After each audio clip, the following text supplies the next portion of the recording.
This is the Berman Project.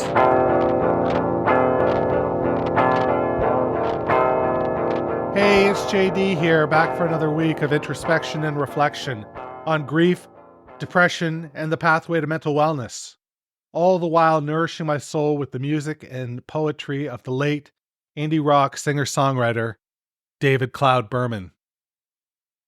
So how you doing, motherfuckers? I am okay. I'm okay. I'm looking out my window right now and the sky is blue, which means I am not. It is cold and dreary, but the sky is fucking blue and the sun is shining, and I will take that all the livelong day. So there's that. I have been continuing my path of wellness, and things are ticky-boo at the moment. Again, I'm going to attribute this to the new drug that I'm on, and one of these days I'm going to have the pill bottle here so I can tell you what it is in case you want to know and you want to make some changes to your life. Have I got the drug for you? I'm fucking kidding. I would never sell pharmaceuticals on here. Although I would, tell you what strain of weed I'm smoking, and it's called Animal Face. And it's delicious. And from what I gather, it's nutritious as well. So there's that. I have been smoking fairly regularly after, dabbling for the better part of a couple years with edibles. I just was unable to kick the munchies with edibles. With smoking, I seem to have found a pathway to no munchie land. And that's a good thing. I'm dropping some LBs, and that's going to make me feel better, and hopefully that's going to get me out walking more. And then it's a circle of life kind of moment, It's I'm holding that fucking baby lion. It's Simba, I believe is its name. I'm holding that baby lion out over the. Now let's talk about this for a minute. If I had a child, I don't think I would hold it out over a cliff like that. And I did have children, so I am speaking from experience. I would not hold it, if there was a whole gathering of animals below, I would not have my young in peril like that. That just seems, well, my dog seems to agree with me as well. So there's that. At any rate, yeah, I've been smoking quite a bit, but I haven't been drinking. And I'm okay with that. The last couple times I drank, I only had like 3 or 4 drinks, and I was hungover. And I don't know if you know this about me, but I'm a fucking bulldog. I can drink. I would put myself up against, somebody that can drink as much as me. I'm not into competitions, especially where beverages are concerned. I don't think that it's something that you necessarily need to compete over. Now, strongman, if you can flip over a log and get yourself a tire that you can flip over, well, then that's something you can prove to me. But drinking, probably not. I think I'm mostly pretty good at keeping up. So there's that. Today we are going to continue our journey through the catalog of David Berman and Silver Jews. We are on American Water, which just recently celebrated its 25th anniversary. And I know Berman isn't alive to make this kind of stuff happen, but I really would have liked to have seen a reissue. I'm not asking for much. I'm not asking for a box set or anything like that, because I don't know what kind of ephemera there is out there, or extra tracks or demo tracks or whatnot. But Drag City, you missed out on an opportunity here to showcase this fucking spectacular record. And mark my words, this record is spectacular. We're only partially through it, but it is really, really good. I strongly recommend listening to it in album form rather than in podcast form, where you have to listen to me drone on about the quality of the songs and whatnot. It works really well together. These songs work really well together. That's what I'm trying to say. So there's that. I don't have a whole lot else to tell you this week. I'm feeling good. I'm feeling fine. Smoking herb and drinking wine. And I know what I can tell you about. As the calendar turned to 2024, this is my 50th year. I'm going to turn 50 this year. July 24th, 1974 was the year I was born, and July 24th, 2024 is the year I will turn 50, the day I will turn 50. So we're starting to go through this process of my friends that are, months older than me are starting to go through it. And it's really interesting that for some people, it's very bothersome. And for others, it seems like just water off a duck's back. I tend to be in that latter camp. I really have no shits to give about turning 50. I don't feel 50. I don't know that I even feel 40. So I'm raging against that machine and, fighting an uphill battle, I know. But my hair isn't even gray yet. Now my beard, when I let my facial hair grow, it's white. It's all white. But my hair, I don't even have gray streaks in it. And somebody asked me recently if I dye my hair. And it's like, no, I don't fucking dye my hair. This is all natural, baby. Black like midnight. You know what I'm saying? Over here, that's what I'm saying. That's what I'm talking about. Black is fucking midnight. Back then I had a Buckingham rabbit. I'd been lonely since she found Christ. Now is the time to depend on the law. The nights of my professional life. It's the nights of my professional life. I was living in a very young city. Grand piano, Great Lakes, goodbye. If you ask me my name, it's high-low jack in the game. I can track a single beat or the high.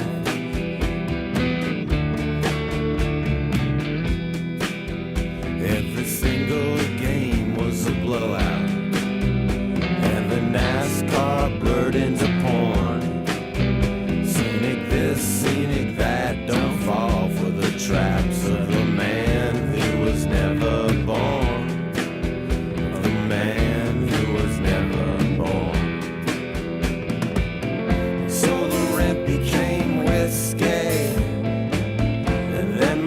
Became risky, and so the rent became whiskey. Shattered dogs on the rocks. At the back of the bar there's a couch where the lonely people go and lie. They talk to the honky-tonk psychiatrist into the wee hours of the night.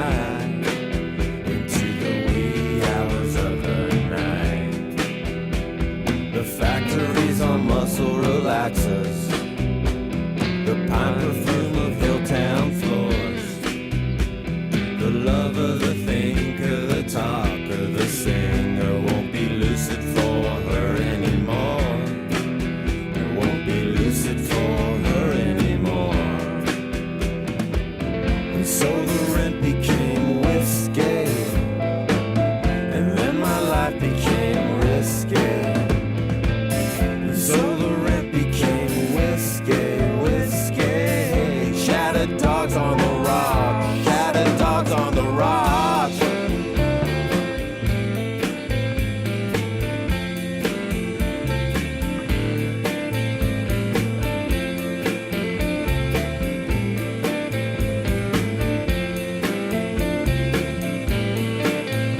When you know how I feel better. When you're 15, you wanna look poor. You do unto others and run like a mother. I don't wanna look poor anymore. No, I don't wanna look poor anymore.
Don't step on it, you motherfucker.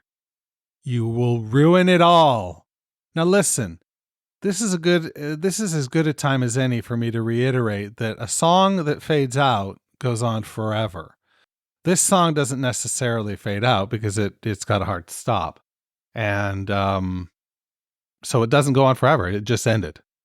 So I need you to know that. I need you to know that the song is over and it's okay that I'm talking now. It's okay. Great outro. Love the noodly guitar. We get a lot of it, played throughout. Malk is adding some lift, I suppose, to an otherwise repetitive verse. And normally I might complain about that, but because it's Berman and because we get the lyrics that we get, you can't complain. It's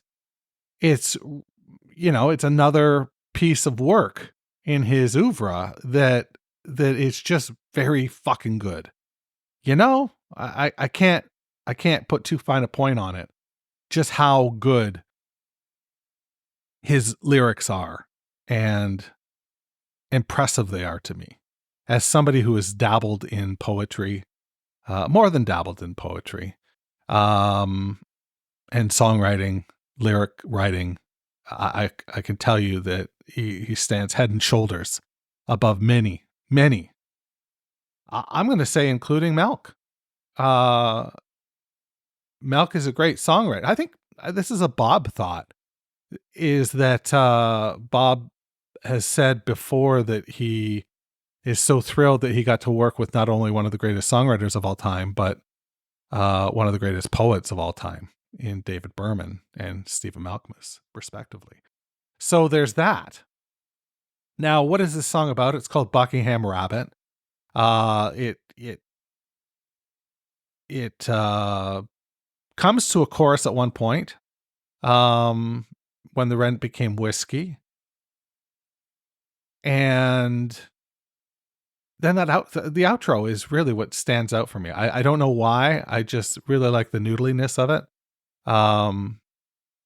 The atmosphere that it creates throughout the noodling is wonderful, but I'm repeating myself now. So I'm going to stop while I'm ahead and just say, this is a fantastic collection of words and music. And it's not my favorite song on the record, but it's very good. Collectively. Again, I think independent of the lyrics, I wouldn't be so big on the song, but judging the song as a whole, I will take it. So there's that. Let's read some poetry. This is Self-Portrait at Age 28, Part 3. It comes from David's book of poetry, Actual Air, and I'm going to read that for you now. Today is the first day of Lent. And once again, I'm not really sure what it is. How many more years will I let it pass before I take the trouble to ask someone? It reminds me of this morning when you were getting ready for work. I was sitting by the space heater, numbly watching you dress. And when you asked why I never wear a robe, I had so many good reasons. I didn't know where to begin. If you were cool in high school, you didn't ask too many questions. You could tell who's been to last night's big metal concert by the new t-shirts in the hallways. You didn't have to ask, and that's what cool was. The ability to deduce, to know without asking. And the pressure to simulate coolness means not asking when you don't know, which is why kids grow up ever more stupid. A yearbook's end pages filled with promises to stay in touch stand as proof of the uselessness of a teenager's promise. Not like I'm dying for a letter from a class stoner 10 years on, but do you remember the way the girls would call out, "love you," conveniently leaving out the I, as if they didn't want to commit to their own declaration?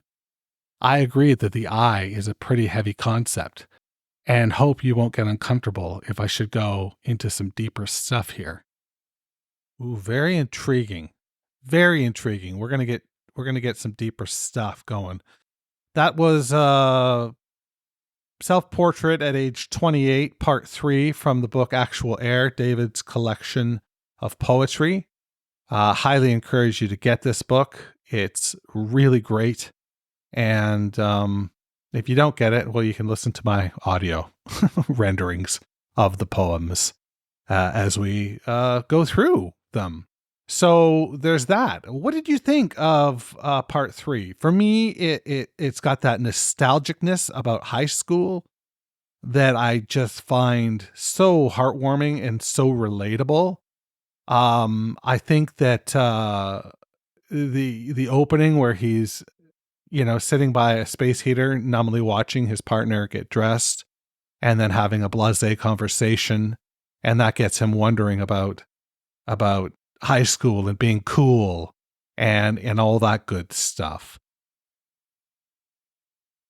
Yeah. High school and nostalgia are interesting things. They come at an interesting intersection in your life where the word I becomes something that you can just leave out and you don't have to worry about it.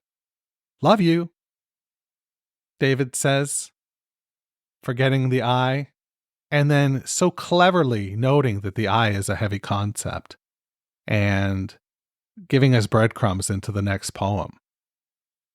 I wish I understood the cool thing a little bit more, because to me, the only true currency in this bankrupt world is what you share with someone else when you're uncool. That's what I have for you this week. Stay hungry, stay foolish, and wash your goddamn hands. The Berman Project is a production of Douvra Podcasts and Such.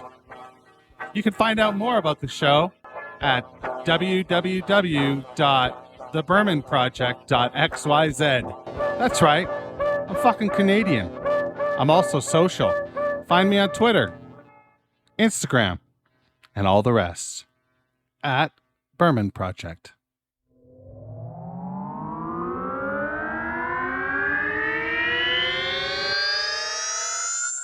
Douvra Podcasts and Such.